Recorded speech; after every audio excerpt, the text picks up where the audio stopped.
위기의 대한민국이라는 제목으로 말씀을 드리겠습니다. 마르크스 레닌을 신봉하고 공산주의를 좋아하는 사람들, 또 공산주의 사회를 건설하고자 하는 사람들이 있습니다. 근데 이러한 사람들을 비판하고자 하는 것입니다. 우선 마르크스 레닌보다 더 노동자 농민을 사랑해야만 한다는 생각을 가지게 됩니다. 여러분들은 노동자나 농민이 되어 보셨습니까? 저는 감히 그 노동자 농민의 입장이 되어보지 않는 분은 마르크스와 레닌을 비판할 자격조차 없다고 생각합니다. 착취당하는 노동자 농민을 바라보면서 그들을 구해야겠다는 생각을 해보신 적은 있습니까?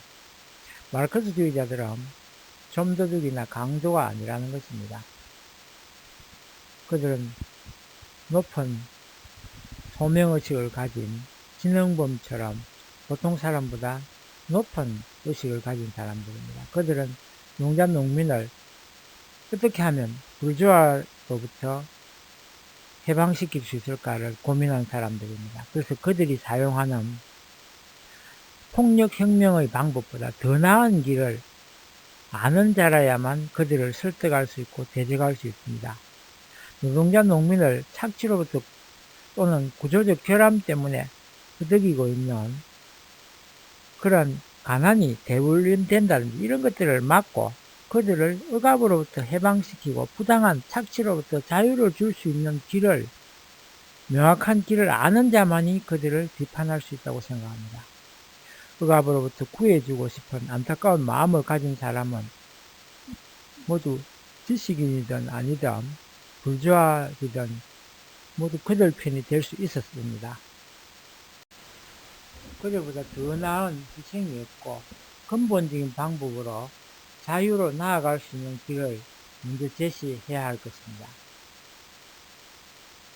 말만이 아닌 행동으로, 실천으로 보여줘야 합니다.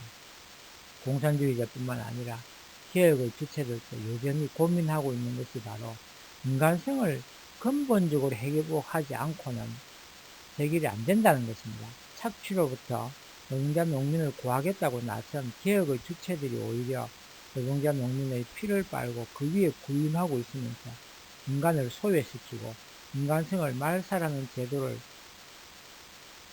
타파하려고 기치를 든 자들이 오히려 초심을 잃고 타락하여 더 큰 고통과 실망을 안기고 있는 것을 뉴스를 통해서 보고 있지 않습니까? 이러한 때에 그들보다 더 피지배자를 사랑하시는 분이 계십니다. 그가 바로 문선민 선생님이셨습니다. 저희 참가정 실천 운동을 통해 잃어버린 영혼의 순수성을 회복하고 소외된 계층을 보살피겠다고 나선 것입니다. 여러분, 제발 동참해 주시기를 바랍니다. 저희들이 제시하고 있는 참사랑 운동이 아니고서는 결코 인간을 역사의 굴레로부터 구할 수 없다는 것을 말씀드리고자 이 글을 쓴 것입니다. 이 삐뚤어진 잘못된 역사의 굴레로부터 말입니다. 공산주의보다 더 나은 사회를 건설하고 네오마르크스주의자보다 더 희망적이고 자기 희생적인 삶의 본을 먼저 보이지 않고서는 이 땅에서 영원한 평화는 오지 않을 것입니다. 이번 코로나19로 인한 문제도 결국 자국의 이익만 내세우면서 자기만 살면 그만이라는 지역 이기주의로는 극복할 수 없습니다. 살신 정인의 정신으로 이 위기를 극복하고 코로나19로 인하여 새롭게 고통을 받고 있는 소상공인들을 비롯한 이 사회에서 소외된 사람들을 배려하고 고통을 분담하려는 마음을 가져보도록 합시다. 솔직히 말씀드려서 저 자신도 부족합니다. 여러분이 좀 더 우리의 취지와 운동을 깊이 공부해 보시고 공감하신다면 협조해 주시기를 저희들도 그러면 힘을 낼 수 있겠습니다. 현재 대한민국이 겪고 있는 경제적 위기는 결코 한두 사람의 의지나 힘만으로는 해결할 수 없습니다. 우리 모두가 성인과 같은 마음을 가질 때만 이 땅에서 영원히 구조적 모순에 희생되는 사람이 사라질 것입니다. 더불어 잘 사는 사회, 착하고 의로운 사람이 더 열심히 살려고 하는 사람들이 잘 사는 공정한 사회를 만들어내야 합니다. 그것이 바로 양심혁명입니다. 이 말은 누가 시켜서가 아니라 자발적인 동참을 촉구하는 것입니다. 이제 착하고 의로운 사람끼리 뭉쳐야 합니다. 서로 변치 말자고 격려하고 우리와 싸워야 합니다. 제가 무조건 안토니오 그람시를 비판하고 막스 오르크하이머를 비난하는 것이 아닙니다. 그들의 방법이 잘못되었다는 것을 알기 때문에 더 좋은 길을 말씀드리는 것입니다. 그들의 방법은 근본적인 해결책이 아니라는 것입니다. 강압적인 방법이나 폭력에 기대는 것이 아니라 희생 없는 자발적인 방법이어야 한다는 데는 동의합니다.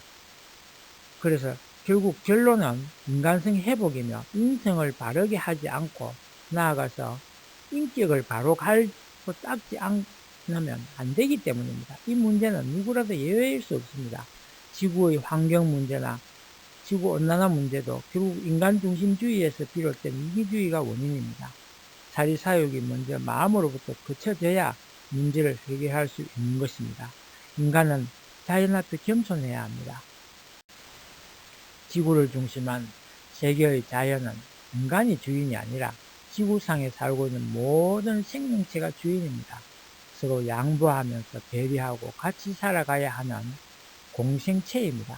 이 말을 다르게 표현하자면 지구 전체는 한 사람의 몸과 같이 서로 연결되어 있다는 뜻입니다. 자신이 정말 필요한 최소한의 에너지만 사용하고 근검 전략하는 생활로 그 이상의 무분별한 자연 파괴를 막아야 합니다. 자연 환경 중심주의로서 인간을 자연의 일원으로서 자연을 자신보다 더 사랑하고 아끼고 보살피라고 하는 사상이 바로 가드짐 하나님주의입니다. 인간과 자연을 참 사랑으로 창조하신 하나님의 사랑으로 돌아가자는 운동이기 때문입니다. 이것을 일러 하나님주의라고 하는 것입니다. 남녀의 양성평등 문제도 마찬가지입니다. 양성평등을 위해 최근에 하나님을 하늘 부모님으로 부르자는 운동을 전개하는 것도 바로 그 이유 때문입니다. 이러한 운동에 여러분 모두의 적극적인 동참을 촉구하는 바입니다. 사람이 하는 일이기 때문에 가다가 도중에 변질되는 일이 많습니다. 그래서 영원 불변한 하늘을 말하는 것입니다. 희생적 삶을 사시는 우리들 부모의 마음으로 세상을 구하자는 주의가 바로 하늘 부모님 주의이며 하늘 부모님 사상입니다. 반드시 지속 발전 가능한 사상이어야 하기 때문에 그 원동력이자 구심점을 하늘 부모님으로 해야 한다는 말씀을 드리고자 하는 것입니다. 아침 저녁으로 변하는 조석 변이의 인간의 마음으로는 부족합니다. 이제 인간들은 점점 물질적 풍요 속에 정신을 못 차리고 그저 모든 것이 보다 빠른 속도만을 최고로 추구하고 생각 없이 다들 따라가고 있습니다. 그래서는 상실되어가는 자존감을 살릴 수 없습니다. 자존감의 상실은 높은 자살률로 이어지고 있습니다. 이것은 사회로부터의 부적응과 고독한 우울증으로 몰아가게 되는 현상으로 이 현상을 단적으로 보여주는 것입니다. 거기다가 경제가 흔들리고 직장이 줄어들면서 젊은 층의 실업이 증가하고 있습니다. 그 바람에 결혼이 늦어지고 출산율이 떨어져 인구 절벽 현상이 바로 눈앞에 와 있습니다.